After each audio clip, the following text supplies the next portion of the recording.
जय जोहार जय आदिवासी दोस्तों। आज फिर से એવું મારું મન પડ્યું કે વિડીયો બનાવી દઉં ભાઈ આપણા ભાઈઓ હારું બધા હારું કે વિડીયો ખાસ એવો છે કે અંત સુધી તમે દેખજો અને જોજો અને મારી વાત થોડીક દિમાગમાં લેજો અને દિમાગમાં પણ શું પણ હરેક જગ્યાએ ઉપર લેજો, કારણ કે આ વાત મારા એકલા માટે નહીં, મારા દોસ્તો માટે નહીં, પણ આખી દુનિયા માટે છે। તો દોસ્તો એટલું હું કહેવા માંગી રહ્યો છે કે હસદેવ જંગલ તમે બચાવવાની કોશિશ કરો અને કોશિશ શું પણ આપણે જિંદગી પણ જંતથી પણ લડી લો, કારણ કે આપણે હવે જંગલ જાતો રહે હાથમાંથી તો પાછો આપણા હાથમાં નથી આવવાનો।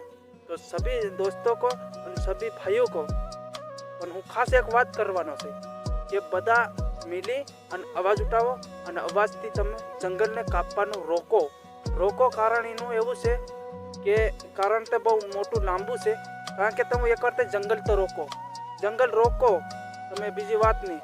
હસદેવ જાઓ અને હસદેવ જંગલમાં જાય અને છત્તીસગઢમાં પણ જાઓ। છત્તીસગઢમાં બધા લોકો સાથે કારણ કે બધા લોકો સાથે તમે ઊભા રહો અને બધું એનું ક્લિયર કરો, કારણ કે ક્લિયર કેવી રીતના કરશો કે આપણો જંગલ છે આદિવાસીઓનો, તો આદિવાસીઓનો જંગલ તમે बसाओ અને छोटा मोटा एक्टर के छोटा मोटा कलाकार और सभी को दोस्तों को ऐसा बोल रहा हूँ, कारण के कोई मारी बात मन में के એવું ના લેતા કે ખોટો છે, मतलब હસદેવ જંગલ બસાવવા માટે જરૂર કંઈક કરો। એનું કારણ એવું છે કે બહુ મોટું કારણ છે, એ તમને બીજા વિડીયામાં, ત્રીજા વિડીયામાં, ચોથા વિડીયામાં પણ સભી બધામાં જડી જાય, કારણ એનું એવું છે। તો જય જોહાર જય આદિવાસી दोस्तों।